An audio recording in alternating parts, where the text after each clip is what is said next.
What's up, guys? Welcome into Packers Total Access. My name is Clayton. You can check us out on packernet.com. Find me on Twitter at Packers_access. Joined alongside Tim in Green Bay. We got Jacob in Wisconsin. It is finally family night. I'm so excited that we're getting the family night tonight at Lambeau Field. We're going to see the guys down there on the field, throwing pigskins around, throwing at nets, kicking field goals, doing a little 11-on-11, albeit probably not full contact, I'm sure. And, it's going to be an exciting time. So appreciate everybody joining us. I'm expecting a light crowd. Obviously, we're doing a morning episode here. And the reason being, we got plans tonight. Everybody's going to be watching Family Night as well.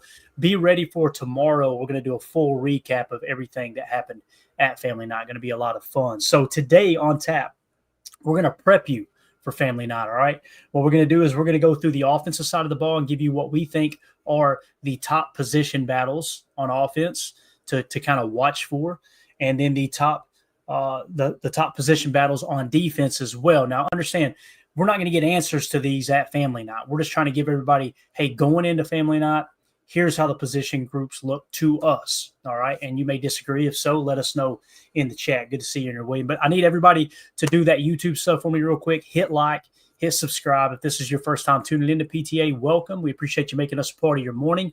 Listen, we're not experts here. We're not insiders. We're not media members.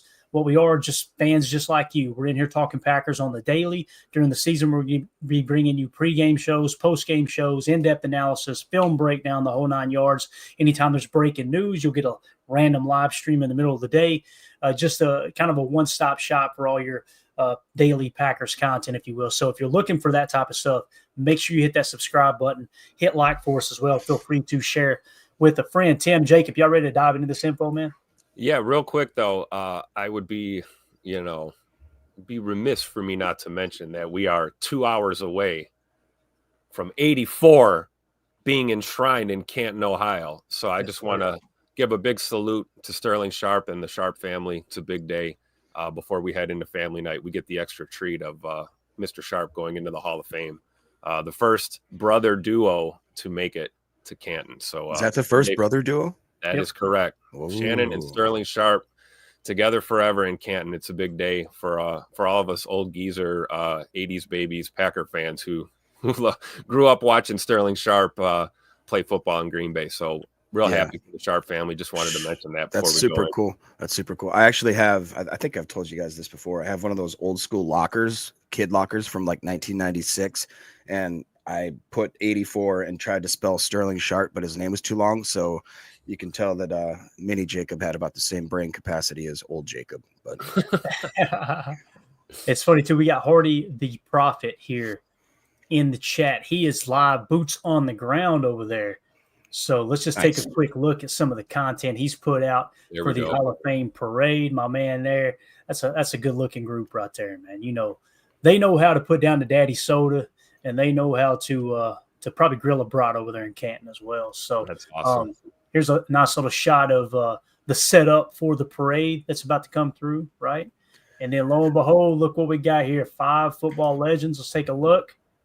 And you guys got good vantage point here. Absolutely. Oh, there we go. Look at that right there.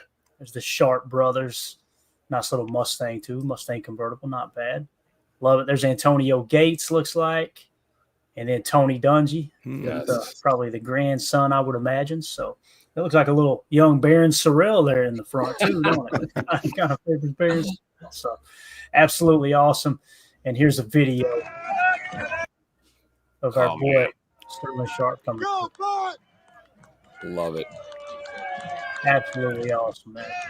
So, Hardy, thank you so much for bringing us that extra content there, buddy. You guys make sure you go give him a follow at Hardy_AUST51213. All right, go give him a follow over on X. Appreciate that content, pal. You be safe out there. All right, let's jump into some position battles and what to kind of look for here on Family Night. Just kind of keep an eye on. Again, it's not that anything's going to be decided tonight, but you get in front of a home crowd, Jacob, and it's like, okay, you're now in front of, a semi-packed, it may be full, who knows, right, at Lambeau, and you get your first taste of that Lambeau Field mystique, right?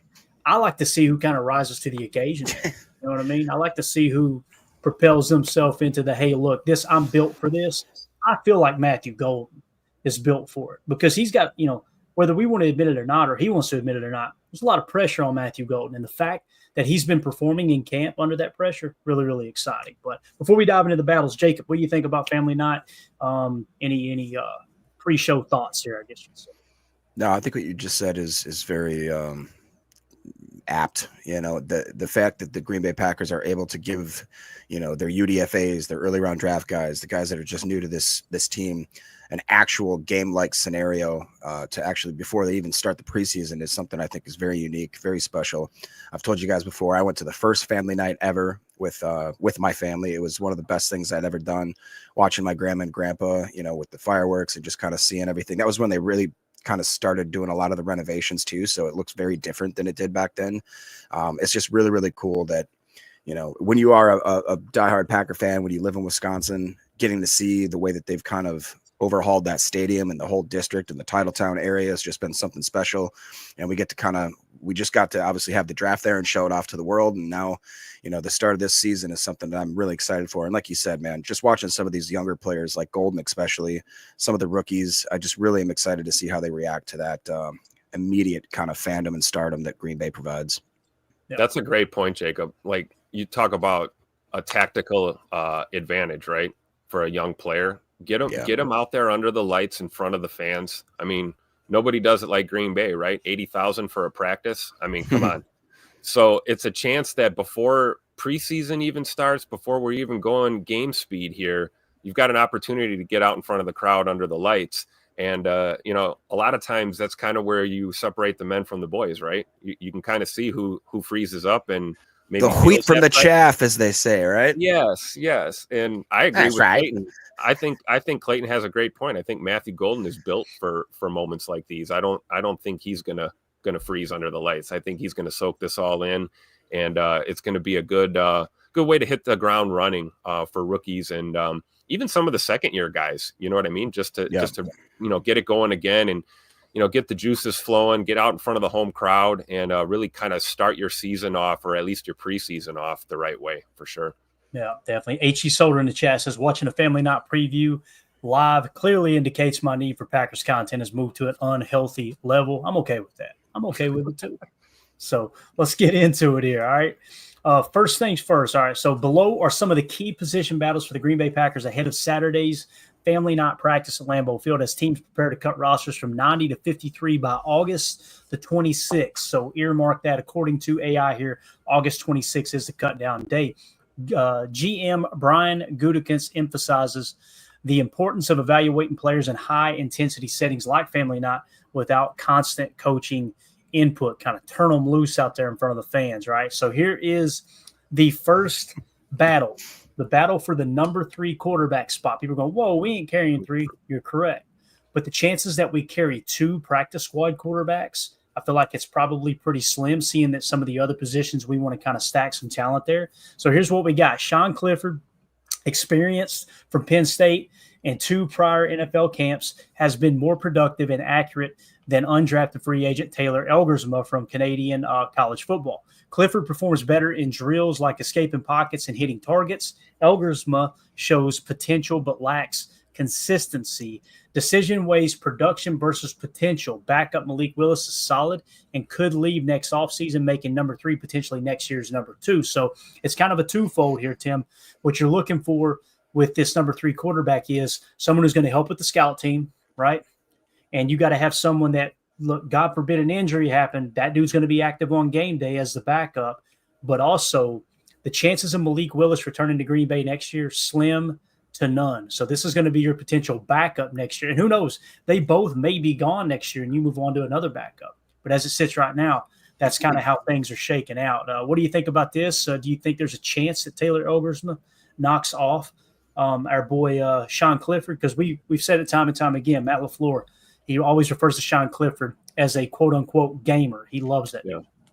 Yeah, I think the picture you chose here for the article is perfect too. Our crew member there is pointing right at the guy that's the odd man out at this point in camp right now. I think he's basically telling you who's gonna be leaving. But we're kind of, I don't know. I mean, unless you never know. Maybe Taylor Elgersma is one of those dudes that, he gets under the lights and starts throwing lasers. And, we see him kind of take a step here as we finish out, camp. And, we have to remember we haven't played a preseason game yet. I'm assuming we're going to see a ton of preseason reps from Air Canada, as they call them. So I guess my question is, we know that Sean Clifford is the safe bet, right? If we're talking about that QB3 scenario. But the question is, with the possible departure of Malik Willis next year, do we really see Sean Clifford as our number 2 going into 2026? Would be my question. Is that a legitimate plan, or are we looking, like you said, bring in another quarterback, like an Elgersma or like another draft pick to kind of keep the QB, factory moving like it usually does here in Green Bay? I feel like Sean Clifford is a great option. I have nothing against him. I love the way he plays the game. But let's be honest, he's getting older too. He's a little bit older than Jordan Love, I believe. Mm-hmm. I don't know, unless maybe that's his role. Maybe he's, one of these, not journeymen, but like a guy that's going to be a solid backup option for you going forward. I don't think any of us thinks that Sean Clifford's going to go win a starting job somewhere anytime soon, right? So is that the plan going forward at your backup spot? If you don't have a Malik Willis around next year, that would be my question. Yeah, the one thing that I'm really, really sure on here, Jacob, is you'll have no problem landing or passing Sean Clifford or Taylor Elgersma to the practice squad. You ain't got to worry about anybody signing those guys, right? So which would you choose? Do you go with what some believe is the higher upside with Taylor Elgersma, or would you go with kind of what Tim was talking about, Sean Clifford, the guy who knows the system, played more football than Jordan Love, up to the point when Jordan was still the backup in Green Bay? That was really, really highly, widely reported that, hey, Sean Clifford's actually got more starts in college than Jordan Love had. Played a lot more football, obviously being at Penn State. But how do you see it, man? Yeah, I mean, honestly, I'd have to stick with Clifford, that big red dog, is what I'm thinking. I look back at how he started his career. I believe that he was drafted with the idea in mind that, hey, this guy's got so much knowledge. He's really a student of the game. I think he had a longer career than most quarterbacks at that time. As you said, playing in the Big Ten, playing for Penn State, playing against real competition. I believe he actually played with Walker too, which is kind of cool. And I think that when they brought him in, they were doing that as to have a guy that Jordan Love could kind of lean on, that he could maybe help him execute some of the X's and O's, kind of read through the playbook. Like you said, there's different roles for certain backups. Sometimes you just want a guy that can hum that tater. And a lot of times you want a guy that can almost be like a second coach, that's more of a mentor to a guy. And I think that's what Clifford has been. Obviously, I do believe that Malik Willis is the best backup quarterback right now in the league, right? I really do believe that. As far as the third string quarterback goes, I don't think that you could ask for much more than what Sean Clifford provides. Like Tim said, he is getting older. So I think that in the quarterback rotation this year, they might want to stick with him just because he's got that continuity. He's been with Love for as long as I can remember. He's seen the offense, the way that's transgressed and progressed, I should say. And I just think that right now, this season, it doesn't make sense to maybe let him walk if we can sneak him on the practice squad. And then God forbid, injuries, that sort of thing. I think that he is, in a pinch, a guy that can also make some plays. You forget, people are calling him mini Brett Favre for a hot minute. The guy came in and he was not afraid to throw that ball. So, yeah. H.E. Solder says Elgersma, if cut, might jump back to Canada. It's totally possible, Solder. And if I remember correctly, the Cincinnati Bengals also invited him into their camp. So the Bengals were a little bit interested.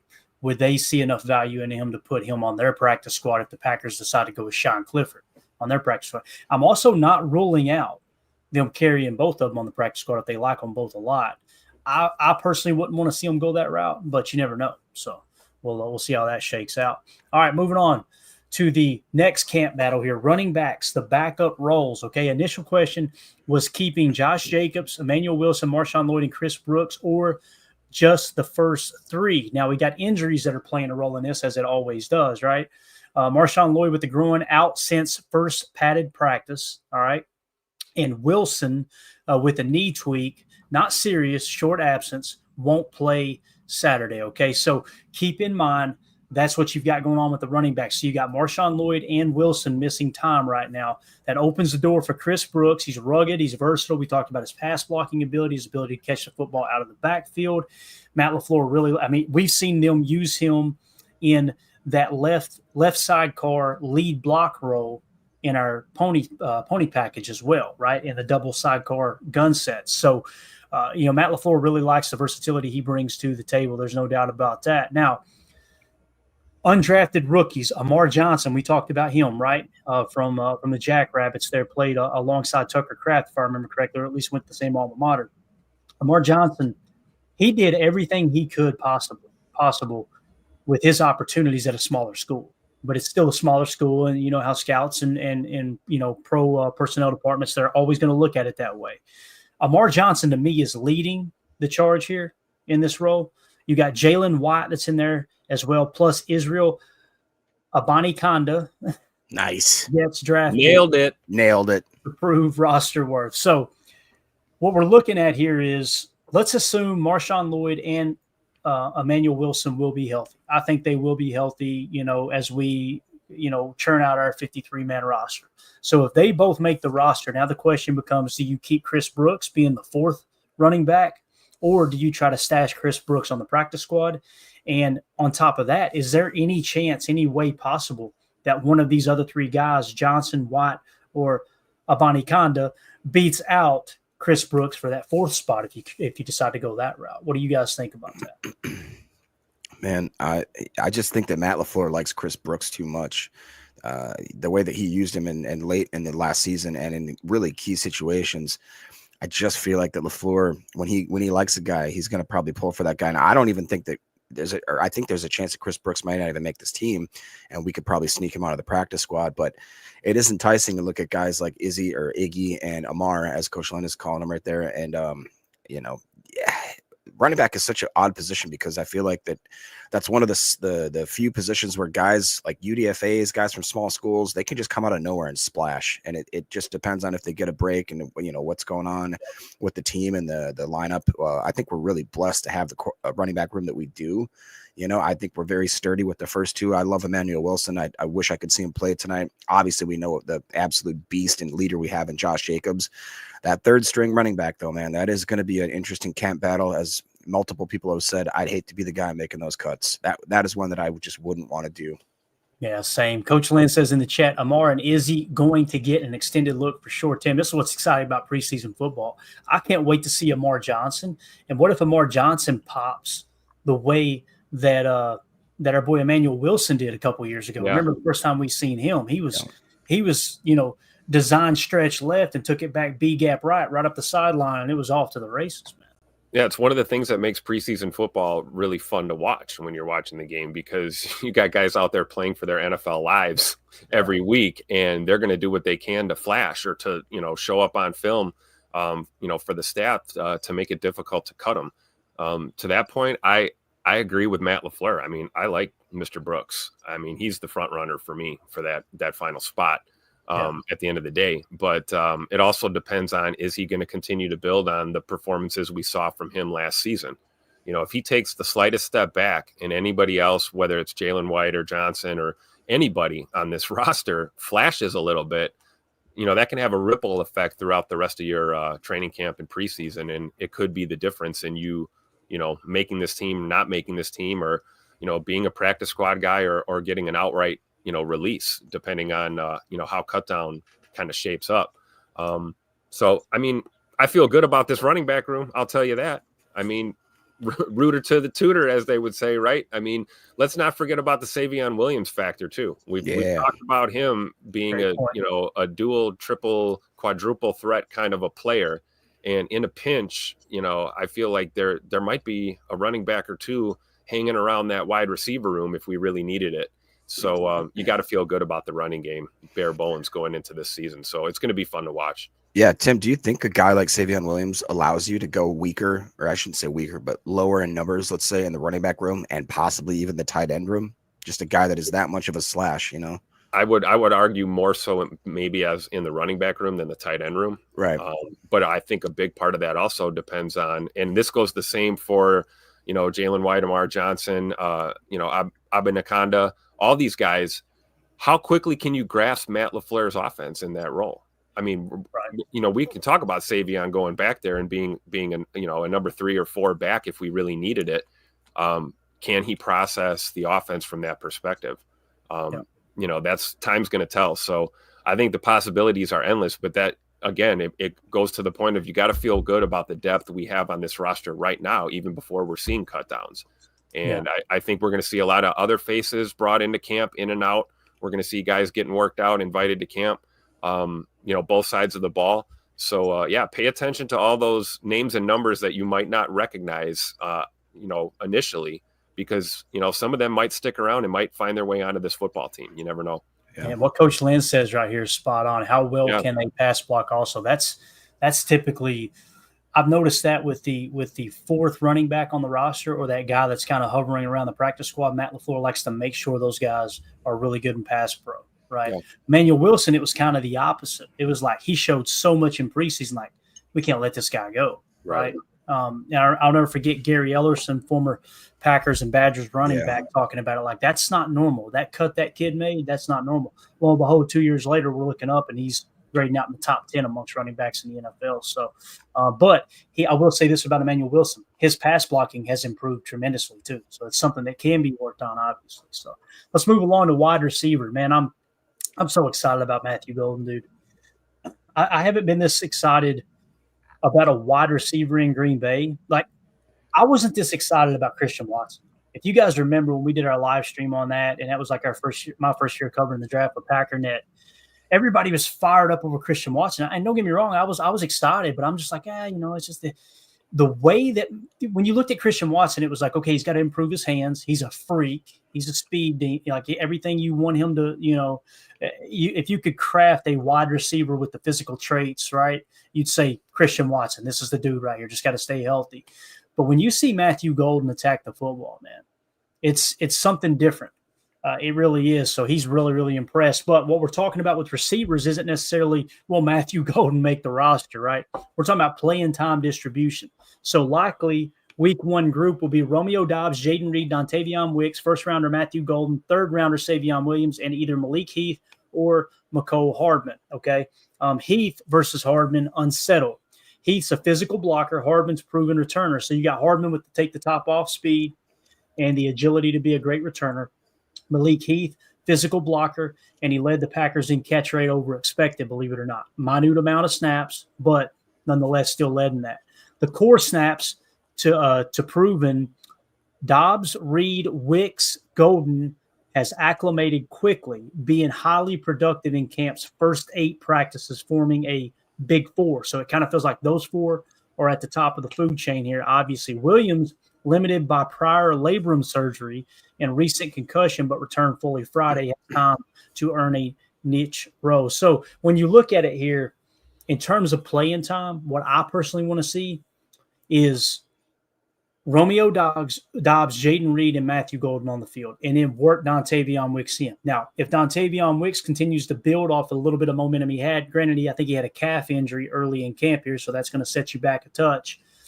I would be totally on board with Dontavion Wicks surpassing Romeo Doubs if he earns it. But, boy, it feels like Romeo Doubs is in a real good place this year, Tim. You've been at camp. I seen yesterday he was over at the crowd leading the Go Pack Go chant. You see, all the footage that's come out, he seems like he's in a much better place mentally this year. He's happy. He's doing stuff like this constantly. Yeah. Like, it just seems like it's almost like he got good news behind the scenes. What if they did extend him? I think it's highly unlikely, but if he comes out and balls out this year, maybe they do keep Rome around. I was going to say, on top of all those points, which are absolutely 100% accurate and true, he's having a pretty damn good camp so far. Mm-hmm. I don't know if you guys have been watching, but, iron sharpens iron, as we say, right? And I've seen Rome cook more than one of our DBs more than once during this training camp. We've seen one-handed grabs. We've seen the full gamut of Romy Rome in the house watching him out. So I think it's perfectly possible that we could be having conversations at one point about possible trades to seeing him get extended. I think that's a valid point. And you don't know how this room is going to really shape out. But that whole look of Malik Heath or McCole Hardman, if it comes down to those two guys, you want to see me have a stroke on a live stream. Yeah. Figure out who to pick. It's going to be one of those two guys, because you guys know Malik Heath is a dog, and one of my favorites for the last couple of years on this football team, watching him kind of progress up the depth chart a little bit. But then you get, 3-time Super Bowl champion McCole Hardman coming into your receiver room. It's going to be really hard to convince me that McCole Hardman's not on this football team. Not just for what he brings to the return game, but also as a receiver and a leader among a room full of young talent. You've got kind of a veteran leadership in there. So at this point in camp, I know it's early. We haven't seen preseason games or anything yet, but I think McCole Hardman's on this football team now if you're making that decision today. So I don't know what that means for Malik Heath, Right. Keep that super chat up. Jacob, let's get your take on wide receiver, then we'll answer that super chat. Thank you so much, Seth. We appreciate you, buddy. Yeah, I mean, man, if there ever was a year that we'd keep 7, and maybe like the only thing I can think of is that we are so confident in the offensive line, the rotation that we have with the front 5 and maybe like 3 solid backups. I just, for some reason, kind of think that this may be that year. And that would mean probably we only have 3 tight ends, 3 running backs. You know what I mean? So very scaled down. I just, like Tim just mentioned, there's just too much talent from the front end to the back end to the middle end. I don't know what's going to happen with Dontavian Wicks. He's, to me, the one that's the most up in the air, just because we've seen such hot and cold from him. And we need him to come out of camp and just absolutely show us what he can do, like he did with that. I believe his first season was his better of the 2. And he even admits that, I believe. Yeah. And it does appear that he's kind of shored up the quote unquote drop issue. His hands look a lot better so far. And I always go back. I remember, wasn't he the one that he came off the sidelines and his head was down and Aaron Jones went over, grabbed him and picked his head up and, dusted him off basically. And I'm wondering if maybe he lacked some sort of mentorship maybe in year 2 once Jonesy left, and maybe somebody else in the meantime is kind of taking him under his wing kind of thing. So like that all being Hardman, maybe. Honest, I was just going to say maybe a guy that maybe you wouldn't expect, like a Mecole Hardman. And I do think, I mean, you already talked about, or we mentioned yesterday how LaFleur kind of snuck in. I believe it was like an end around with Mecole Hardman, kind of as that gadget motion guy. That fits, it really fits to me in the way that they may use this scheme. But you look at that wide receiver group, I would argue, do we have the best first wide receiver? Probably not. Do we have the best starting 3? Yeah. Do we have the best starting 5? 100%. Best starting 7. Yeah, I really do believe that we have the deepest wide receiver room, man. It's deeper than never mind. I will say too that I really am excited for the emergence of what Savion Williams could bring to this room, because we've said it multiple times with the 2 tight ends, with the multiple running backs, and with the absolute clown car full of people that we have at wide receiver room. Who are you going to guard, man? It's just not possible. The thing with Savion Williams, to me is, I want to see this guy stay on the football field consistently. Yeah. That's the first big hurdle. Him, Lloyd, and Musgrave are the guys that just want to stay healthy. Let's see what you can do finally. Absolutely. And when you look at this too, like think we broke camp with 6 last year in terms of wide receiver. Romeo Dobbs, Matthew Golden, Jaden Reed, they're locks. Savion Williams a lock. Christian Watson's going to be on PUP, right? Dontavion Wicks is 5. Mecole Hardman would be 6. To me, the question becomes, do you carry a 7th in Malik Heath, or do you trust them actually passing him to the practice squad? Now, take it a step further. Before we get into tight end, we're going to talk that next. I just want to briefly mention this. When you look at the tight end position, right, what do you have a better chance of doing? Getting Malik Heath to the practice squad without getting poached, or Ben Sims? That's really the question we're asking. Ben Sims, 100%. Yeah, I think Malik Heath gets snatched up with the quickness. Right. So and here's the thing too. Look at the depth at tight end behind it. Remember, we were talking about John Fitzpatrick making a great catch yesterday, right? Messiah Swinson's he's a monster. You got Johnny Lumpkin. All these guys have multiple years in Matt LaFleur's system, whether they be on the practice squad or got activated on game day. So I think you would roll the dice, only carry 2 tight ends if Musgrave and Kraft are healthy. And then you ain't got to worry about Fitzpatrick, Swinson, or Lumpkin getting poached, right? So maybe that's the route you go. You keep Malik Heath, you carry 7 receivers, you only carry 2 tight ends. Now you can make up another spot somewhere else, but it really comes down to, are you that concerned with Ben Sims getting poached or Malik Heath? So that's really what the question is going to come down to. Let's hit this super chat. Seth Reuter in the chat says Micah Parsons probably not being traded, but ... I love how you went ... space dot, like making sure we know. That would be a Super Bowl winning move, similar to Reggie White. Normally, I don't entertain these things, but man, yeah. Listen, Micah Parsons is dominant. The only problem I would have with getting Micah Parsons is you're talking about $40 million a year. That's what you're gonna have to pay. Yeah. Now, if people were pissed off about Rashawn Gary making, what was he, $17 million against the cap last year? Yeah, wait till you see Micah's contract. Leading the team in sacks, leading the team in pressures, leading the team in run stops, led the entire NFL in edge defenders in run stop percentage, by the way. I mean, that's even better than Micah Parsons, better than TJ Watt, better than Max Crosby, better than all those guys, right? It's pronounced Max Crosby. So, listen, if you could get Micah Parsons for a 1-year rental, I'd be willing to spend a 3rd-round pick just to have him for 1 year. But to bring on a huge contract like that, and again, I go back to, if Micah Parsons is so great, if Myles Garrett is so great, if TJ Watt is so great, if Max Crosby is so great, how come their teams all missed the playoffs last year?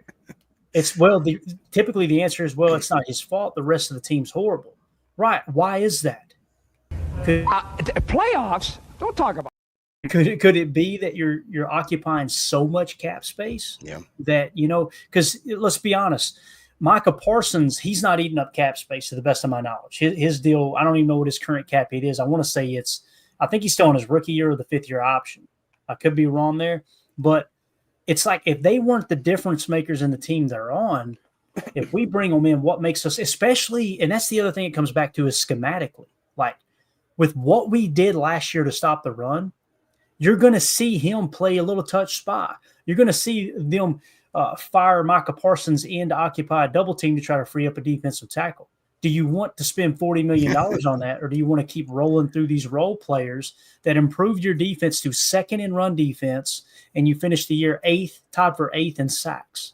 You know what I mean? You were top 10 in pass defense in terms of EPA per drop back. Like, everything screams top 10, top 3, equaling top 5 defense. Scoring, we were top 5 in scoring defense. And now we're going to eat up a chunk of cap space, whether it be $20 million or $35 million, however you want to allocate the cap. That's the only thing that makes me hesitant, Seth. But again, 1-year rental, shoot, yeah, bring him in here. Boy, we could get creative with Micah Parsons. But the other thing, too, you bring an outside guy in, and all of a sudden he's getting paid $40 million per. Yeah. Watch it upset the locker room a little bit. That's what Bill Belichick did so well, was he kind of kept everybody in check with the salary cap, so nobody's ego got out of line. It's why you don't hear about the Packers having holdouts. The closest thing we got was Elton Jenkins. That made it 1 training camp practice. He's like, my back's feeling better. I want to get back out there with the guys. It's because of the culture that Goody's created in managing these contracts and not letting any one contract get out of control, other than the quarterback position, of course. And we know that's the way the game goes. So anybody got any thoughts on that? Yeah. Go ahead, Jacob. Sorry. Like you said, we've mentioned too about how we don't want progress stoppers, just at a time when LVN seems to be absolutely flashing, just when my boy Brenton Cox is on the rise, just when you got guys like Aaron Mosby and, Baron Sorrell, real draft capital, and guys that we actually, and again, I've said it's not coach speak. I think that Matt LaFleur really does believe that he is going to be a force to be reckoned with. So in my opinion, like you said, why bring in a guy out of nowhere, not out of nowhere, but you know what I mean, into a camp that's already been established. We've already got camaraderie. They already have that brotherhood with Wendell and the Ball King and all the stuff that we're doing right now. Don't bring another wrench into that spoke and just expect it to go smoothly. Pay the guy, like you said, you have to, even if it's a 1-year rental. I think Ryan touched on it. He did actually share some of the sentiment that Seth did. He said, this isn't like a normal free agent. This guy's young. He's 26. He's still basically got his whole career in front of him. So was a great, he basically prefaced it like, I don't think it's going to happen, but if it did, it would make sense with the type of free agents that we sign.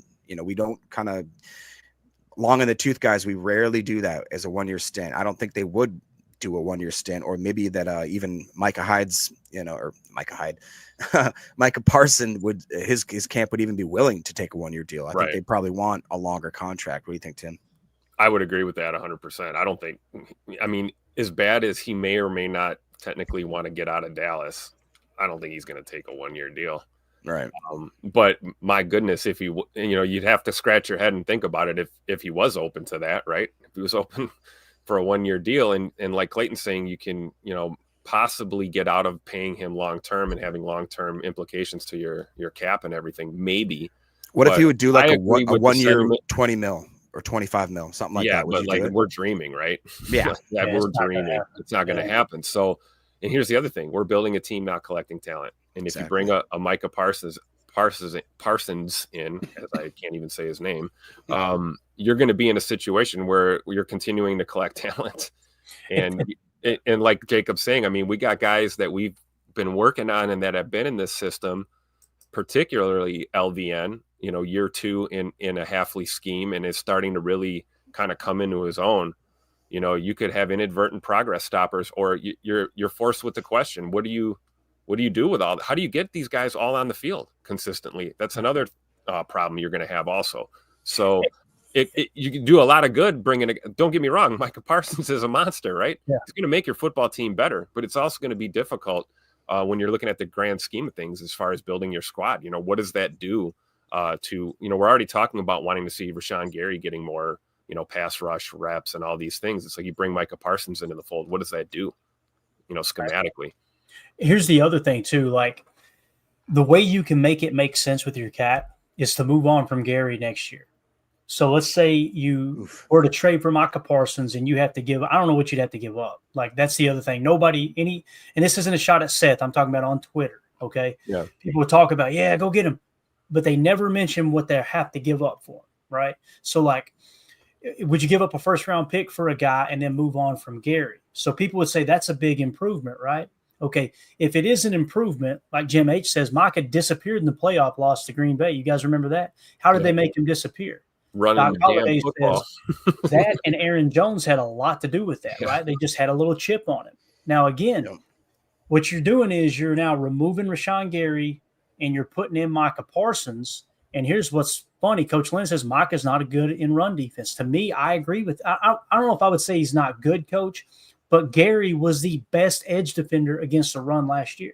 So you're going to take a hit in run defense to get a guy for $40 million per to come in and rush the passer when Jeff Halfley's looking up going, hey, guys, harness the pass rush. Let's make sure we stop the run first. It just, to me, there's just too many questions there, in terms of that. So great conversation, though. Thank you for that super chat there, Seth. Is that the same Seth that we went to the game with? Yeah, that's him, man. What up, Seth? That was a he fun won our game. Monday Night Football giveaway where we gave away a ticket to a Monday Night Football game up there in the luxury box where Jacob was acting like a heathen around all the upper crust.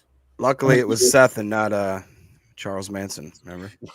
Oh boy! Someday we will tell that story live on the air. We got to give it at least another year. We can tell that story. That was you remember when the guy behind us he comes back? He goes, "We got cut off. They're not selling no more beers anymore." And then I went up and grabbed like 3. It's I think it's just you, buddy. Jacob said, "I'm going to go get some more." I said, "I'm going to go grab another drink. Y'all want something?" That guy behind us said, "They ain't going to serve you." Jacob looked at me and looked at him, and he just walked off. And he came back and had 2 tall boys. And I went, "Oh." He came back. And he went, "What the hell? They wouldn't sell me." Oh, we're gonna give him some. I wonder why. They're probably scared you're going to pee in your seat. You know what I mean? Anyway, Soder says, who do you cut when Watson comes back? Well, don't say that. I got a headache. I got to go. My head hurts already. Man, that's so I don't want to think about that. Here I'm gonna opt out here, Soder. Yeah, I plead the fifth. Someone will probably be hurt, and they'll go on the IR for a little bit. I'm just going to go with that because, seriously, he asked a great question. If everybody's healthy, what do you do there? Maybe that's where you start that heavy rotation of just, when I say heavy rotation, you just keep 2 tight ends on the roster and then activate one and deactivate another position as you need it. Does that make sense, Jacob? Yeah, honestly, that was what I was going to say is, and I'm not hoping for an injury. If it happens to occur, and they always do, there's injuries every year to every team. Maybe it happens in the wide receiver room. Maybe it's not a big deal. He's got a little turf toe for maybe a week or 2 kind of thing. We're able to play some monopoly. Like you said, we're strong at certain positions where you feel comfortable going with a 2 tight end game, and I saw somebody else in the chat that reiterated like maybe Savion could, in a pinch have to maybe play a sort of hybrid tight end role. It's not out of the realm of possibility. So I think that's a probably how I'd have to work that in. But man, and it looks like Watson's going to be here sooner than later. I really do believe that. I guess for me, I'm looking at it from the lens of, do we break camp with 7? And then when Scoot comes back, then we go to 6, right? It all depends on how they want to approach this. And it's nice to, we know about the versatility of a Savion Williams, but again, we need to see him stay on the football field for more than, a couple days at a time, and prove that he can even fill that type of a role. If you're going to make that move, otherwise you look at, the receiver room as it is, that's going to be an extremely difficult decision. Like, say you break camp with 6, which is already tough enough to do. Now you get Scoot back. Who's going to, who's switching, who's getting busted down to practice squad, or who's getting released? We'll just make them into cornerbacks. There you go. Right. So let's hit on tight end real quick before we wrap this hour up. Tight ends, bottom of the depth chart. We kind of hit on it a little bit. Let's just briefly go through the info here. Tucker Kraft starts, plays most snaps. Luke Musgrave ready to reclaim his role, right? And we talk about them pressing into 12 personnel a little bit if you want to get away from 11. I personally disagree with that. But you can also flex Musgrave out, so 12 might as well be 11. They got to make a decision. Do we put a backer out there on him in man coverage, or do we put a safety out there? All that's going to come into play. Number 3 battle, Ben Sims, waived from the Vikings last year. John Fitzpatrick from the Falcons practice squad as the front runners for the number 3 battle. And again, I think if you come out of camp locking both of those guys equally, then you go, let's carry 2 tight ends, and whichever one makes it, maybe they both make it. If they both make it through waivers, get them both on the practice squad, right? But whichever one does make it, that'll be your practice squad guy. Fitzpatrick showed receiving ability with catches from Malik Willis on Friday, expressed love for Green Bay and benefits of full offseason program. It seems like Fitzpatrick has taken a step forward. I would put him right behind Ben Sims, but he's on Ben Sims' heels right now, it feels like, for the number 3 tight end. Anything you guys want to add to that as we wrap up hour 1 here? I agree with that assessment. For sure, at least at this point in camp, right? And we've seen some from both of those guys. I really like Ben Sims a lot. I really do. And Fitzpatrick as well, other than missing that damn block against the Eagles. Got a lot of love for him too. That's tight end room, man, is another, sneaky, tough one to figure out at this point. And unfortunately, like we talked about earlier, it's football. Guys are going to get banged up. Injuries are going to determine a lot of things, and who's healthy at the right time, and who's, like I said, also who's taking that step forward while someone might have took a step back. At the same time, roster can tilt very, very rapidly as you progress through the preseason. So tight end battle is something to keep an eye on. I agree with the assessment that Fitzpatrick is right on Ben Sims' heels right now at this point. We'll see how it plays out. Yeah, you guys know that. I mean, I was a Ben Sims fan from the start, and I think that he's just done enough to maybe I don't know if he'd get poached. I don't think he's done enough to quite get poached, but he's done just enough so that the Packers may not want to let him even have that opportunity. And I would argue that, I don't quite know. We don't have like a road grader tight end. You know what I mean? We don't have that Mercedes Lewis type guy that's just going to be in there. That's absolutely, I'd argue that Tucker Kraft is probably the most physical out of that group. I definitely think Musgrave is a work in progress, and he's more of that kind of hybrid. Like you said, you can split him out. You can go from a 12 to 11 very easily with him. So something like a Dalton Kincaid type player. And then with Sims and Fitzpatrick, I do feel like both of those guys are a little more of the skilled position. You know what I mean? Whereas you look at maybe like a Messiah Swinson, now that's probably your kind of anchor, big old school type of tight end. And just as we end this little segment up here, I did want to highlight what Jim H said earlier. Gates, I believe we talked about how Shannon and Sterling were the first brothers going into the Hall of Fame. I believe that Antonio Gates is the first player to ever make it into the Football Hall of Fame that never played college football, which is crazy. Yeah, that's crazy. And a name that I don't care. You don't know ball if we're talking about GOAT tight ends, and Antonio Gates' name does not come up in the conversation. I mean, you can run tape on that guy for days and days and days. And he was an absolute superstar at Kent State playing basketball. Dude was just dominant. They said when you go into the facility, I heard them talking about it yesterday, when you go into Kent State's facility, their basketball, and there's just literally, the wall is just littered with pictures of Antonio Gates posterizing people in college basketball. So, yeah, pretty wild that he just steps right into the NFL and goes to the Hall of Fame. So, I like All your right. point about Tucker Kraft real quick before we move on. You're saying, like, that kind of battering ram bruiser type of physical enforcer tight end. We know that that's Tuck Norris, right? The problem is he's such a beast as a vertical threat and such a threat as in the pass game. And the yak too. In the yak and all these things, it's like you got to utilize him in that way. Like we said, he can go there and block somebody into oblivion, but is that getting the most out of a dynamic tight end like Tucker Kraft? I think that's what Coach is touching on. That we need one of those. An inline dog. I agree. Yeah.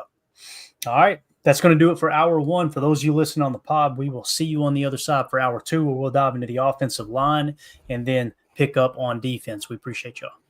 For those of you listening on the pod, welcome into hour two. If you guys will, we got a bunch of people in here. Hit like, hit subscribe. Appreciate you making us part of your morning here as we're getting ready for family night this evening. Let's jump into the offensive line. All right.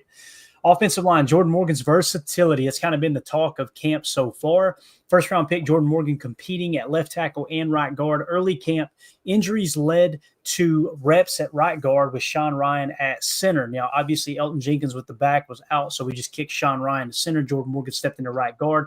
That kind of slowed down that left tackle position battle there with Rasheed Walker. Currently, it's Rasheed Walker at left tackle. He's out with the groin, all right? Morgan likely gets blindside protector reps with Jordan Love on Saturday. So you're going to look for him to be kind of your left tackle until Rasheed Walker is healthy. And I'm not saying Rasheed's line. I'm not saying the team's line. I'm just saying it's kind of weird, a little bit. Maybe it's just a hell of a coincidence that the second that Rasheed Walker kind of lets his emotions get to him and he has to run a lap, he gets into a fight in practice, this and that. He's made some comments in the media like, hey, there ain't nothing I can do about this, them not wanting to extend me. I just got to go out and play. Maybe they're going to start pulling back a little bit from Rasheed and really try to press Jordan Morgan in that left tackle spot. But I don't think anybody would say that Jordan Morgan has proven he's a better left tackle than Rasheed Walker up to this point, right? That's just kind of the way I see it, to be honest with you. Now, Morgan highlights his athleticism, timing, and natural tackle ability. That's what he played in college his entire career. Ever since high school, he only played left tackle. I want to say he kicked the guard a minute amount of reps in college, but he was predominantly a left tackle. Walker is a proven starter. Packers invested in Morgan to start somewhere, free agency wild card. If Walker excels again, could net compensatory pick, but Morgan has a chance to prove superiority. So it's kind of like one of those things where if you want to try to get Rasheed Walker back on a cheaper contract, the best way to do that from a contractual standpoint, from front office, I'm not talking about the best five being on the field. I'm not saying Matt LaFleur or Goody would do this. But if you just say Jordan Morgan beat him out for the left tackle spot, now he's a backup, that's going to improve your chances of signing Rasheed Walker on a much cheaper deal. However, if you just let Rasheed Walker be the left tackle, probably going to pick up a third-round comp pick as he hits free agency. He will get – someone will grossly overpay for Rasheed Walker at left tackle, I promise you that. Again, if John Runyon Jr., Jacob, if he got the contract he got when he left Green Bay, Rasheed Walker going to break the bank, man. Yeah, I mentioned that last night. So even like a guy that look at Josh Myers. He went somewhere and got, I know, not necessarily a bag, but probably more than we would expect him to make. And I do, as we get closer to the season and I start seeing some of these kind of indicators, I do start thinking that, when I went in, I thought maybe the biggest trade bait kind of guy that was on our squad was Romeo. I'm starting to think that it's Walker now. And it all dictates, I believe, on whether or not Morgan or Belton or insert whoever guy here shows promise. And we mentioned it last night that we don't pay more than maybe one or two tops three offensive linemen.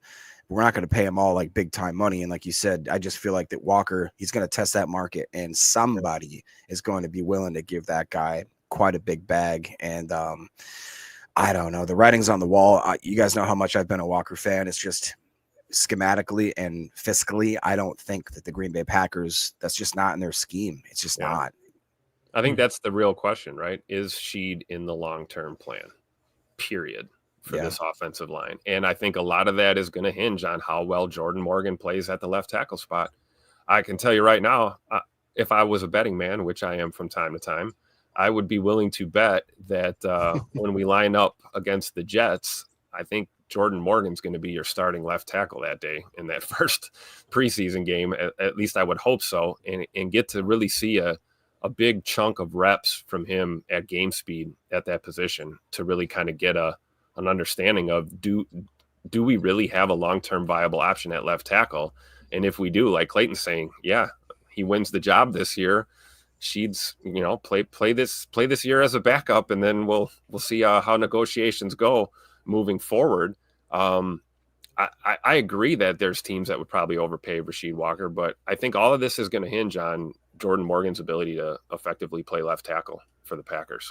Yeah, Fishy Things says, yeah, we can't afford Walker next year. I agree with that, Fishy Things. However, if you move on from Elton next year, you free up $20 million in cap space. You could probably get Rasheed Walker. If you went to him with a deal right now, you could probably get him to a cap hit of somewhere this year. You could amp it up to $7-8 million, kind of like what you did with Zach Tom. And then next year probably fall in the range of somewhere between $11 to $17 million cap hit. And Elton moves on, we keep Walker. Now, if you're going, there's no way they'll let Elton walk, guys, his cap hit jumps to $28 million next year, and they refuse to guarantee any of the money. The writing's kind of on the wall. Yeah. Now, if he goes out and he's top 3 center this year, they're going to have to probably convert some base salary to signing bonus, play a little cash over cap, and keep him at least one more year. Yeah. Do you guys in the chat or possibly Clayton or Tim, did you guys remember how old Corey Linsley was when we let him walk? Ooh, that's a great point. Because that's what, you know what I mean? Like around 30, right? 30, that was what 31. I was thinking. And he still had some years left in him, but not enough where I think the packet that, I hate to admit it, but I think what Clayton may be sniffing there smells probable. The fact that they're setting themselves up to kind of make that transition. But, I'm just a guy. I don't know. I'm just a guy. Here's the guy. If that's a song or not, but we got the Parsons trade conversations keeps popping in the chat, right? Flossie says trade Lloyd and LVN. Oops, sorry, you're good. Trade Lloyd and LVN and a second for Parsons. Now here's my question to you. No, I disagree. Oh no. Here's my question to you, Flossie. Would you be willing to trade Parsons for Lloyd, LVN in a second? I guarantee your answer would be no, right? Yeah. So you got to look at it both ways. I mean, the trades in the NFL, they work for both teams, right? Good trades, you come out going, both teams came out good there. They want to keep Parsons, and I don't think they would be willing to, take a second-round pick, LVN and Lloyd, if you're so down on those two players. I personally am not down on those two players. Lloyd has had horrible luck at staying. I mean, guys, his appendix ruptured. He had emergency surgery on his appendix. Ain't much you can do about that, right? In terms of LVN, go look at what LVN did the second half of the season in terms of pressure rate. And again, you're looking at Parsons playing in a defense where they're saying pin your ears back and go. And Halfley with his defense was going, hey, guys, play the run first. So don't be surprised if you get Parsons in here. He can't play run defense as well. Because that's something LVN did pretty well. Forget what PFF says for a second. Yeah. Go watch the tape on LVN the second half of the season when he actually got a solid starting run. And that was playing with a broken thumb where he couldn't even hardly use his hands for his block shedding and his pass rush ability. I'm not saying LVN is as good or better than Micah Parsons. I would never say that. But the thought of giving up Marshawn Lloyd, former, what was he, a second-round pick, guys, or third round, right? Yep. Former third-round pick, first-round pick in LVN, who you're just now getting to see because you finally moved on from Preston Smith, right? Yeah. And Marshawn Lloyd was, with all due respect, Marshawn Lloyd was probably the best back in that draft class. According to Daniel Jeremiah, former NFL scout for the Baltimore Ravens, he was. That's what he said, And then you give up a second-round pick. And here's the way I look at the second-round pick. Would you be willing to trade Edgerrin Cooper, LVN, and Marshawn Lloyd for Micah Parsons? Sure. Hell no. Nah. Would you be willing to trade Christian Watson, LVN, and Marshawn Lloyd for Micah Parsons? Hell no. Wouldn't do it, right? That's the way I look at that. And people go, well, it doesn't mean it's going to be a slam. No, but you're using a second round pick to try to get a good football player. That's the point, right? So don't worry, nobody's listening anyway. And by the way, you got to pay Parsons $40 million per. Right. Nah. This doesn't make sense to me. So I just got to respectfully disagree. And Flossie, I'm probably in the minority there. It feels weird calling you Flossie. It feels like I'm trying to put you down or something. Listen here, Flossie. And that's what the name is. That's all. Yeah, that's right. So, I'm going to call Buckets Goldenberg. Yeah. Fishy Thing says, I think LVM will come on this year. Every team in the league wants Parsons, including Dallas. It's fun to dream, but let's get back to reality. Yeah. Unfortunately, Fishy, I think you're spot on there, man. Yeah. You know, it is fun to dream. It is fun to think about. See, I look at it like, man, what would it be like to have Gary on one side, Parsons on the other? Boy, they can't double them both. They can't chip them both, right? But you can't pay both of them. You can, but you're going to take a huge hit somewhere else, you know? Yeah. And just real quick, Flossie, I thought that's what you're going to bring up. He said that Corey Linsley was 29. Wow. 29? When we let him go. So. That's interesting. All right, let's move on now to the next position. Let's get on the defensive side of the ball. Tim just perked up. He's all right. Now I'm ready to talk about it. There we go. Defensive tackles, replacing TJ Slayton. All right, Slayton was a key run defender left for the Bengals, right? No big replacement moves. Instead, they drafted Warren Brinson in the 6th round and signed undrafted free agent Nazir Stackhouse. The locks for the team are Kenny Clark, Devontae White, Carl Brooks. I love that it's not mentioned, and AI picked up on all the articles it combed through and said, didn't mention Kobe Wooden as a lock. I agree with that. I think Carl Brooks is a lock. I think Kobe Wooden's kind of on the bubble here, right? Stackhouse, he's Slayton-like size. He's impressed, nudging ahead of Kobe Wooden for the second unit reps, earning more opportunities per Coach Matt LaFleur. Rob Domofsky actually tweeted out yesterday he was taking some first-team reps. I'm assuming that was an accurate statement. Crucial evaluations in live settings like family night, preseason joint practices is really what's going to determine whether Stackhouse is that second string guy right now. So I love what Johnny B says. No tackle is Nas with the heart emoji. Tim, we'll let you go first here, man. Dude. Boy, oh boy, Nazir Stackhouse, is he just soaring up the depth chart? At least, listen, we've seen this too, Tim. Yeah. There's somebody who dominates in camp, and we're like, oh, yeah. And then final cuts, lo and behold, they cut his ass, right? I wouldn't be surprised on that, but right now Nazir Stackhouse is his stock's through the roof. And look at this guy standing next to Kenny Clark. Seriously. I know. Kenny Clark looking like a teenager. That's crazy. That is crazy when you get that kind of perspective. And you're right. We've noticed this right away. Stack has flashed almost immediately since we opened camp, really. And I mean, he's still, it's a project, right? I mean, he's still a rookie. And honestly, if there's a UDFA running around Ray Nitschke Field right now that's going to make this football team, it's Stackhouse for sure. Yeah. At least as we're talking right now. I do agree with the assessment that, if you wanted to try and replace TJ Slayton, Nas is definitely a front runner for that. And I agree that he's got kind of passed up Kobe Wooden at this point. You talk about writing being on the wall, that could be the writing. But again, I want to see what he looks like as we progress through this preseason. So the fact that Stack is getting reps with the twos and possibly the ones occasionally bodes well for him getting a ton of reps during this preseason. So certainly a guy to add to your list to kind of hone in on that D line and watch him. Tony in the chat hits it on the head. The coaches are excited about Stackhouse. Yeah. And so is Rashawn Gary. So is Kenny Clark. These guys have taken him under their wings multiple times throughout camp. Rashawn has been leaning on Stack every single day during these drills and during, even the team exercises. They're kind of making it a point to kind of get him up to speed as quick as possible. And I think so far he's responded.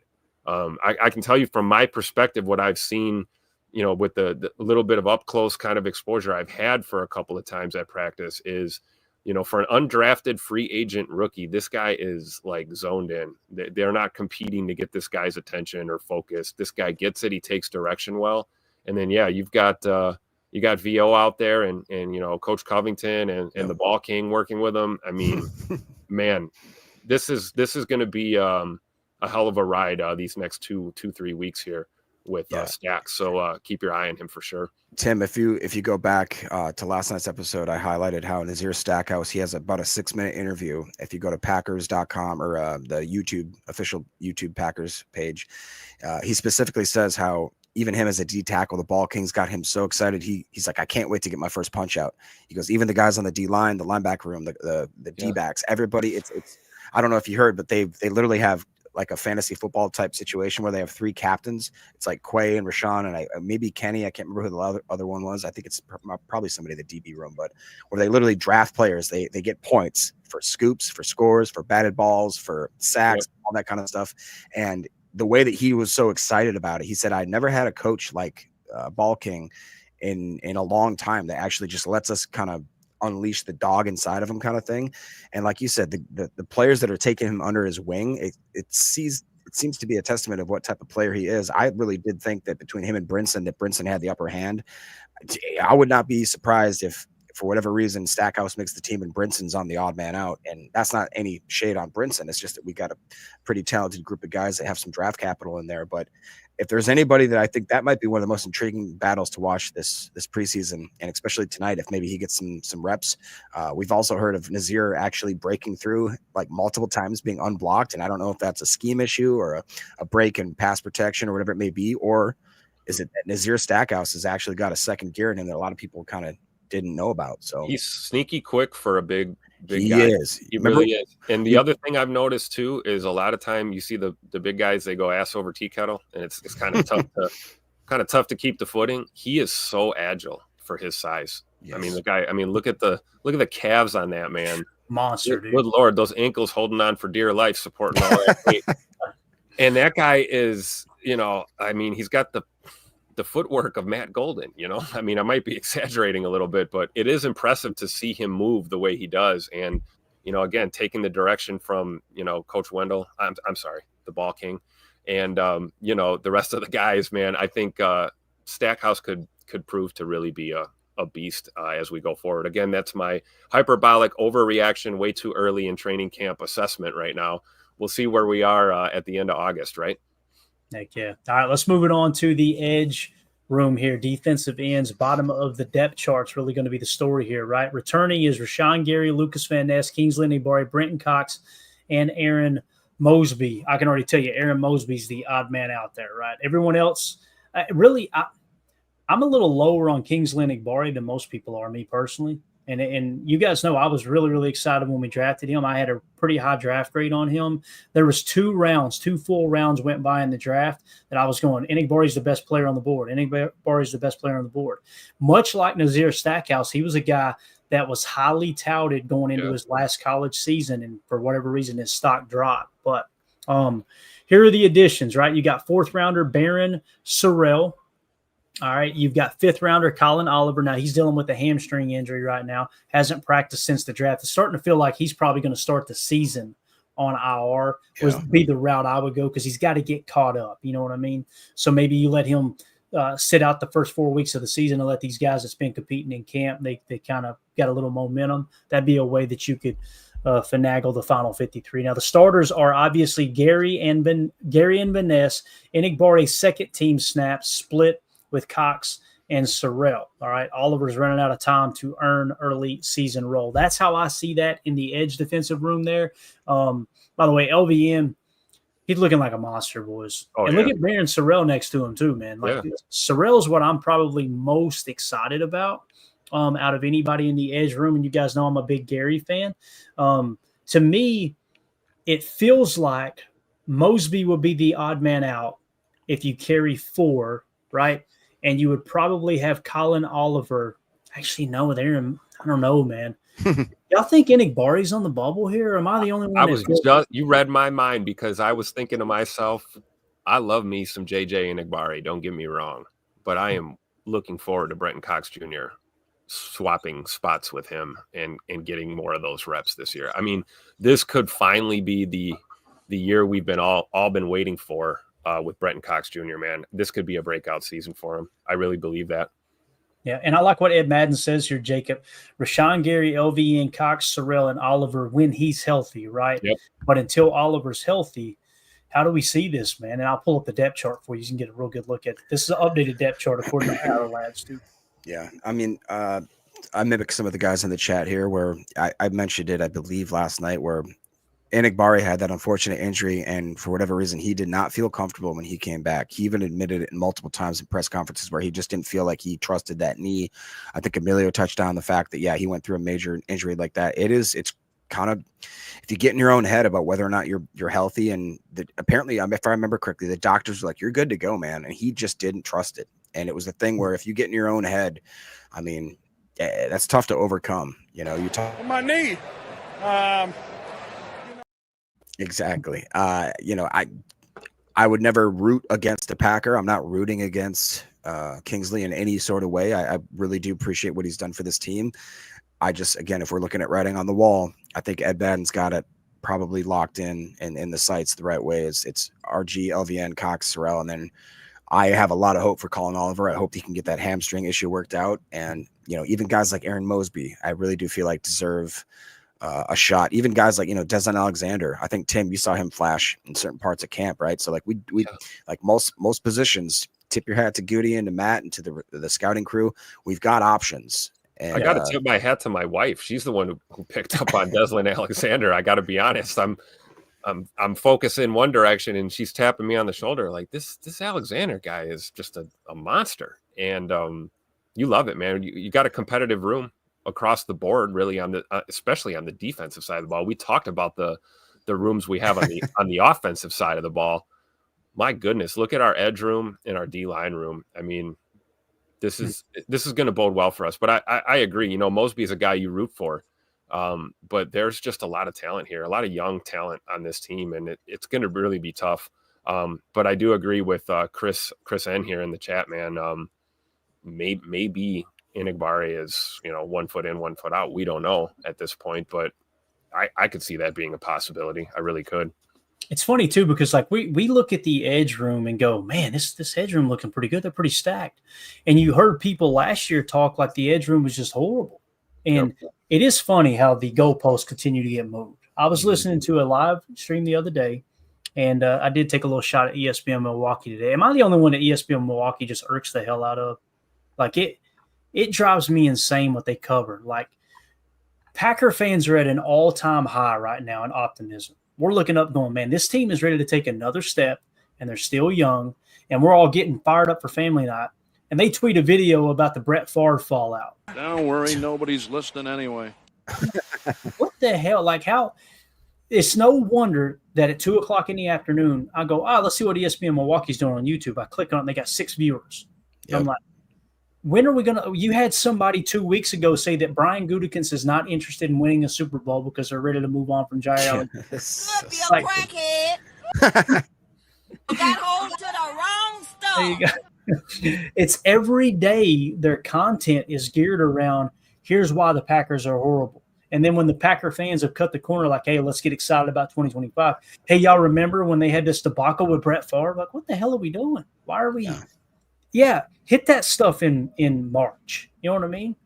What are you doing on the eve of family night trying to create division? Because that was an embarrassing time for Packer fans because we were divided, right?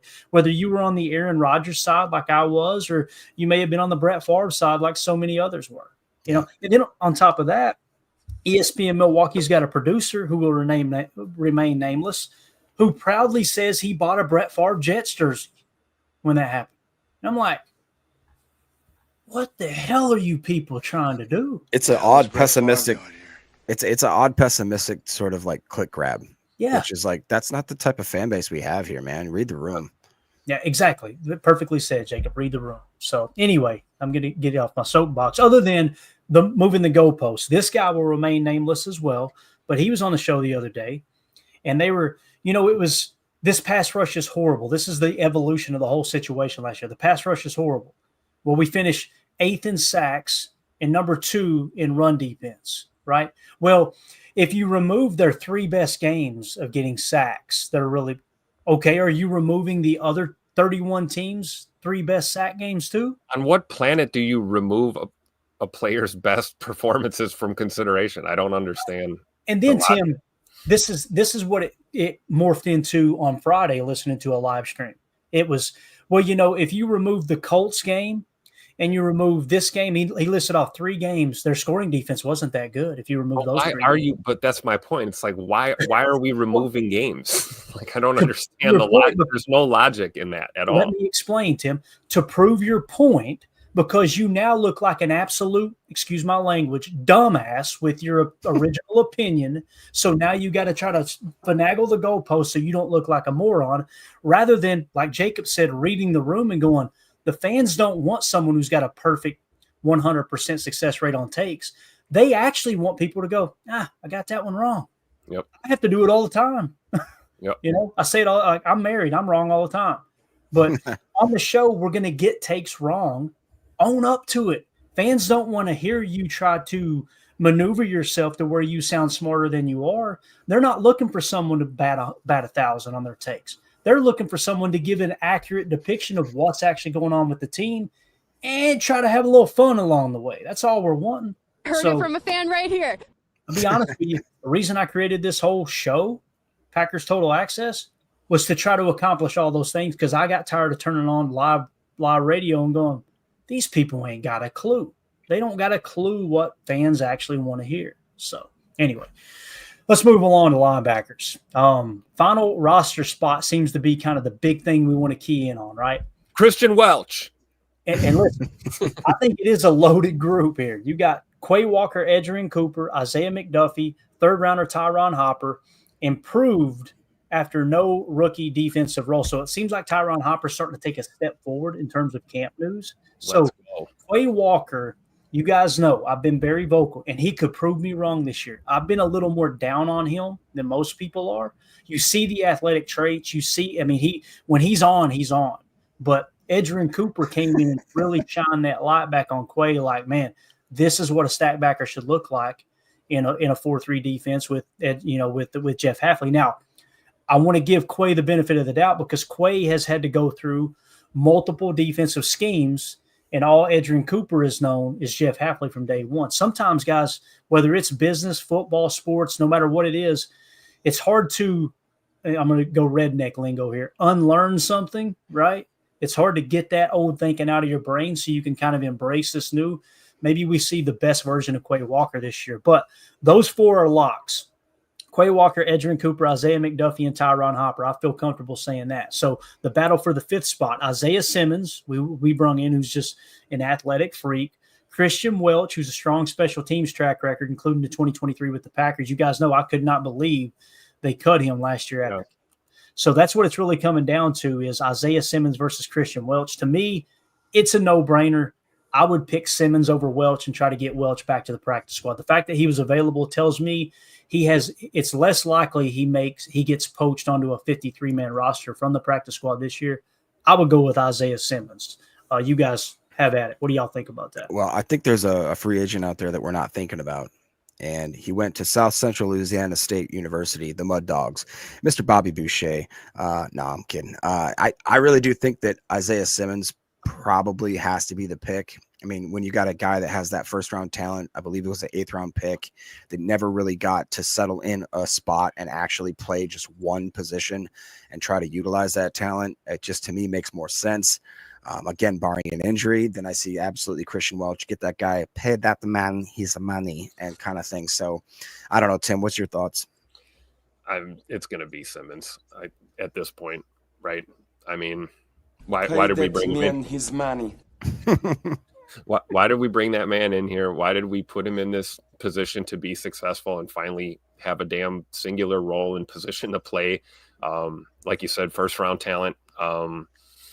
As much as we love Iola's own Christian Welch, it's probably going to be Isaiah Simmons for that final spot, unless you see something like I was referring to earlier, where things happen. You guy can take a step back or not look so good in the preseason while another guy makes a step forward.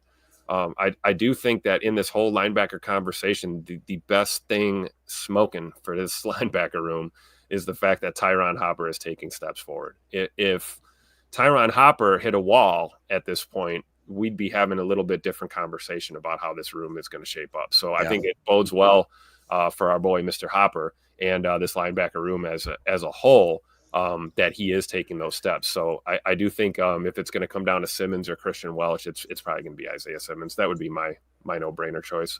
Yeah. So Turtle says, isn't it Simmons versus McDuffie? No, I think McDuffie's a lock for this roster. Yeah. I mean, didn't they give him a 2-year extended him? Yeah. Extended him. Yeah. Yep. Zane McDuffie is our new Eric Wilson. He's that guy now in this linebacker room, I think. Yeah, and so Turtles, I'm not saying that McDuffie is a way better linebacker than Christian Welch. I don't know enough about Christian Welch, like diving into the tape to go, oh yeah, he's better or worse than McDuffie. But just contractually speaking, the fact that they did give McDuffie, and I'm sure it wasn't a ton of guaranteed money, but you could tell that 2-year extension is kind of like, hey, we want you here for the next couple of years. I think they see him as that stopgap floor where it's like we're okay with if we have to play Isaiah, that like we're comfortable with it. And special teams, right? Special teams contributor. And Simmons, obviously that's something he excelled at. I want to say he had like a special teams grade in the 80s according to PFF last year. So McDuffie has experience wearing the green dot. It's a great point too, Ed. I didn't even think about that. That's a great point, man. So just like Eric Wilson was doing for us last season on occasion. Yep.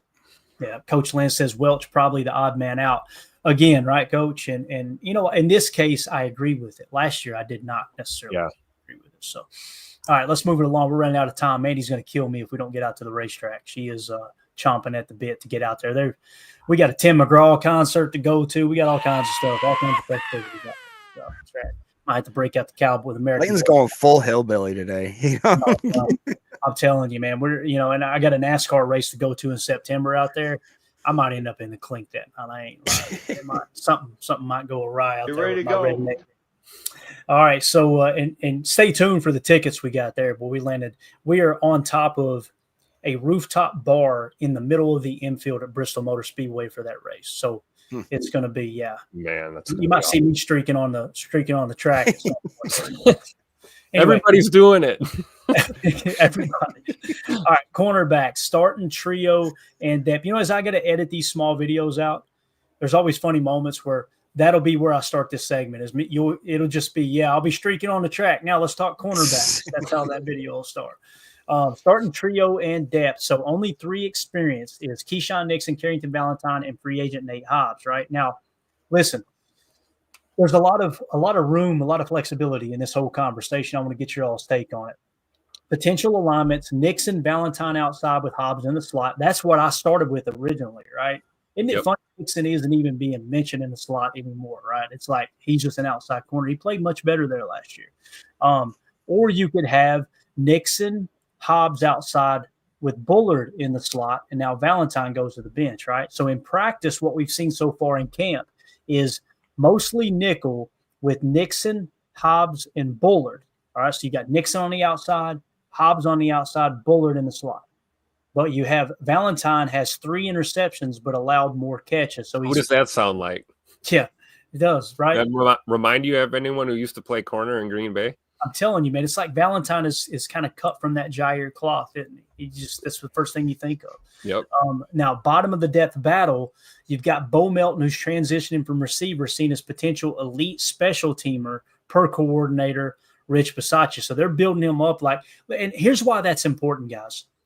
The reason you start to think, okay, Bo Melton probably going to make the roster is if they were going to try to sneak him onto the practice squad, Rich Bisaccia would not be in press conferences going, oh, he's an elite special teams player. You're basically sending a smoke screen out to all 31 other teams going, this is the guy to look for. Come get him, right? So he's probably going to make the 53 is what it's feeling like now. Kalen King might have an inside track. There's a lot to unpack there. Jacob, you go first. What do you think about the cornerback room? Let me start with this. Would you rather have Nixon, Valentine, and Hobbs in the slot, or would you rather have Nixon, Hobbs, and Bullard in the slot? It's tough, man. Tough. Nonetheless, Valentine and Bullard are making the roster. I just want to start the conversation there. How do you see the starting nickel cornerback room in terms of us going up against 11 personnel? To be honest, man, I think I'd rather have Hobbs, Carrington outside, and maybe let the slot position be a battle between Nixon, Bull, and so you're going actually with a third option here. That's wild, man. That's honest. I mean, I at first I would have never said that. I was very skeptical of the Nate Hobbs signing after getting to know the guy and seeing that he's an absolute psycho. I want him on the field at some point, no matter what it be. I don't care what position they throw him at. He needs to be on the field. I think Carrington, in my opinion, right now is a really good outside corner that could become like a Jair type. I think that he is that type of special player. And in the slot, Nixon's done it, and he's a hard hitter too. And he's a guy that, has a lot of ego and a lot of reputation. To my opinion, like, you guys know how much I love Bullard, but he hasn't shown me yet. You need to make a step to earn this spot in the league, I believe. And just because you're a second rounder doesn't mean you get to slide right into a position. I want the best starting group available, just like I do at any other positional group. I think that the safety group is a hard one to crack with how good Echt is. And in my opinion, Evan Williams deserves that other spot. So it's a great problem to have. Again, the fact that, like, maybe we go into more of a dime set more often. If people try to stretch us that way, then okay, fine. And we've got a lot of extra talent in that back end of the cornerback room. And it is crazy to talk about those guys and not even mention a guy like Bo Melton, that he still could make the team as a fourth or fifth type cornerback. It's interesting to say the least. And I'm not going to sit here. If I had to be a betting man, I would not bet a dime on this, because it's just, there's too many variables up in the air right now. I think is a great point. What So Turtle says here in the chat, Tim, so many interchangeable options, and we'll just kind of tie both of these segments in together, because really the thing to watch at safety is Javon Bullard versus Evan Williams. So you got Javon Bullard competing for the slot spot, and then you've also got him competing against Evan Williams. Now, I think Evan Williams is the man for that job. Don't get me wrong, but it is nice what So Turtle says here. Boy, oh boy, do you have depth in all different directions in the DB room. If you carry 10 overall, you feel good about Bull being able to play a little safety. He's better in the slot, in my opinion, really good against the run out of the slot. And that's another key factor in how you jumped to second in run defense last year under Happy. Yeah, I agree. Clip this one for the TikTok boys and girls. There is no freaking scenario in my mind that Carrington Valentine's not on that damn football field. That is an absolute playmaker. He is there is a reason why, he might bust a coverage, but boy, is he going to get his hands on that football and make plays for you. You heard it from a fan right here. You need a guy like that in your secondary, and you've got some absolute dogs in Nate Hobbs and Keyshawn Nixon. I love that scenario, Jacob. Yeah, give me CV and Keyshawn out there and Hobbs in the slot. Hell, kick Keyshawn back to the slot if Hobbs is looking on the outside. And when it comes to the Bullard conversation, you saying Javon's got things to prove. I agree. I think he has more to prove as a safety in the NFL than he does as a slot corner. I think he's great as a slot corner. So the interchangeable options are great. But if you're asking me, do we take CV off the field, to put Bullard out there? Maybe. Isn't it? I would rather see that. To me, this is the year. You got to cut Carrington Valentine loose and let this kid just play his game. Yeah. Let him take that step, and I'm willing to bet he's a guy that is not going to sink. He's going to swim, and he's going to excel. And you're willing to go to war with a guy like that. He's going to lay it all out there, and he might get beat on occasion. But boy, when you need that tip pass or you need that interception to seal a game, that is who that man is, man. So I'm going to give my props to CV, and I'm going to go to bat for him. That I don't care what the combination is, it better involve number 24 being on the football field. That's where I stand on it. Isn't it crazy that, myself included, a lot of people going into this draft are like, we have to address corner. We need to take a corner in the first or second round. Most of the mock drafts we had, remember, because corner early, corner early, or else you're not going to get one. And look at, lo and behold, we're just a bunch of guys, right? We're not in that front office. I think they saw the writing on the walls to what they had in that room, and then they understood. It explains the Micah Robinson pick late in the draft, right? Yep. Grab another one, just like Kalen King last year. Grab another one, and let's just keep churning them out and see what works, right? Yep. And as the season wrapped up, you'll notice we started doing all these exercises. We started doing mock drafts immediately, and there were people in the chat, "Oh my God, it's too early for a mock draft. Too early for a mock draft." You got to understand, the team is doing mock drafts right now. That's going to help them determine how aggressive they need to be in free agency. And lo and behold, they've seen the same thing we've seen. We're going to have to reach on a corner to get one early. So let's just go get Nate Hobbs in free agency. That's why you do those exercises early in the offseason. It cleared up for Daryl in the chat. When I said cut Valentine loose, I meant like unleash him, cut him loose. Right. No, loose on the field to wreak havoc on these offenses. I don't mean cut Carrington Valentine from this football team. Come on now. Come on, Daryl. God. And Madden said, "Me too, Jacob. I wanted Trey Amos." I was big on Trey Amos, right? Yeah. And that's why we always say when we're talking about these guys that we like, if the board falls the way we want it to, right? We're big on Maxwell Harrison too. Yeah. And now Maxwell Harrison got a little bit of trouble off the field that, it could be a nothing burger. It could be a problem, right? We met him in downtown Green Bay at a restaurant the night before the draft, man. He seemed like just the nicest down-to-earth dude. He was there eating dinner with his family. It looked like maybe mom and dad. We didn't go around and introduce ourselves to the whole damn crew there. But, it's one of those things you just never know what's going on behind the scenes. I will say this about Javon Bullard, if I can be that guy for a second. This dude looks like a damn football player. Look at this guy. As Hafley said, he's thick. Look at the ink, Jacob. Is that not top-notch ink, bro? Oh, that's my guy. I'm not going to ever give up on Bull. He's got to find a niche on this team. He really does. And what a great testament, again, to Goody and the way that they've filled out the roster to the point where a guy like him is having trouble finding a spot. That's again, a great problem to have. I will stick with that. Interesting that they went ahead and listed him as a safety. Because the more I watch him play, it's like maybe that niche is that he's a slot corner. He's a true slot corner, right? The absolute bulldog monster. Playing chess, ain't they? They're playing chess, not checkers. Yep.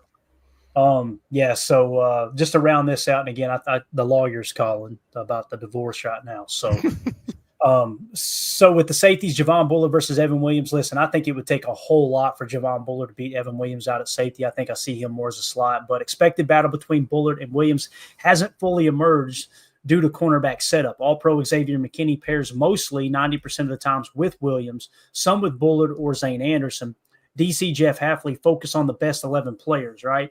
If McKinney, Williams, Bullard are top, find ways to play all on all downs competition via practice and preseason, kind of see what you got there. And that's what we talk about, guys. When you could tell someone's exposing themselves and not really knowing much ball when they talk about just playing a 4-3, and you get a lot of those radio guys, they do that. They're like, well, in this 4-3 defense, like, Bub, the 4-3 is only on the field 20% of the time. What the hell are you talking about? This is a nickel 4-2-5 is what we're running, right? Because the times have changed. And poor Chewy, I'll just say this. Chewy still talks like it's 1993. Don't worry, nobody's listening anyway. You could tell you might watch 2 or 3 snaps that knucklehead tees up for you to try to paint Rashawn Gary out to be a bad football player, and that knucklehead will remain nameless. But if you actually sit down and watch every snap and go to the All-22 and watch every snap, you'll go, they're not playing much 4-3, are they? It's that simple. Get with the times or stop calling for people's jobs. That's all I ask. Is like, that's the thing that bothers me is when they come at a player like, oh, he ain't worth his salt. They need to get him off the team. How many snaps you watch? I watch 6 snaps. What the hell are we doing? You don't even know who's on the field. Yeah. So anyway, and again, the fan base, I feel like we know what's going on, like it's a shame that the professionals and some former players, it's like, how do you not know that the nickel 4-2-5 is on the field the majority of the time? What are you talking about? That's my job. Exactly. So I still have listened to commentators, they're talking about how Romeo Dubes, and I'm like, you don't know what you're talking, and making a definitive statement about Romeo or the Packers, right. And I'm like, you don't even. I just caught the ball. Yeah, this Dubs guy. That's the other thing too. ESPN Milwaukee, and it was one of their producers behind the scenes that you could tell he hasn't played a snap of football in his entire 123% Caucasian life. And this dude is literally on the radio calling Romeo Dobbs. What was it he said? I think he's a coward. That's what he said when he laid out I want to say a word and I'll get in trouble. You would not dare look Romeo Dobbs in the face and go, you're a coward. You wouldn't do it. My man from BTS. That's exactly what that would be, right? And it bothers me when people hide behind the microphone with that stuff. And listen, I know there's some people that don't like Christian Watson's dad and how he approaches social media. Who are you or me or anyone else to tell a grown man how to approach social media? I do know this. 90% of those guys talking trash to Christian Watson's dad on Twitter wouldn't say it to the hitman's face. There ain't no 2 ways about that. No way in hell. Yep. No way. And that goes for the radio guys. Wish like a grape, buddy. They wouldn't even try. And that's why, like, when we the way we try to approach this particular program is if you wouldn't say it to somebody's face, don't say it into this microphone. Don't be a chicken crate. Don't, you know what I mean? Don't be that. Criticize play, not player, right? Yeah. And again, if you wouldn't say it to their face, don't say it in the mic. It's that simple. So All right, we're out of here, guys. I don't know what I'm going to say to my wife when I get downstairs. It's going to be bad. But appreciate everybody hanging out with us. We'll be back tomorrow morning. I'll probably put some kind of live stream out a little bit early, but we'll definitely be going live tomorrow night, 6:30 p.m. Central Time. We're to give y'all a full recap of everything that happened in Family Night. So you guys enjoy that this evening. I'm going to get a stream up for tomorrow. And I know sometimes people ask, hey, can you create a stream so we can chat in here during the game, during whatever? We'll have that stream available probably within the next hour. So you guys can hop in here if you want to and just chat it up during Family Night. And then when we get ready to go live, all that chat should be in there. So we can kind of see some of your all's comments and piggyback off that and all that good stuff. So before we get out of here, if y'all would hit like, hit subscribe. If this was your first time tuning into PTA, we appreciate y'all hanging out with us here on this glorious Saturday, August the 2nd. We got Family Night tonight. We got preseason football next week. It's an exciting time. Also, check out our Patreon group, patreon.com/Packer Fan Total Access for additional content. And it's just a good way to support the show. So either be a member on YouTube or a member in our Patreon group. You'll be entered into the giveaway we're going to do tomorrow evening for the autographed rookie Luke Musgrave card. Everybody have a wonderful day. Be safe if you're going to Family Night, and God bless.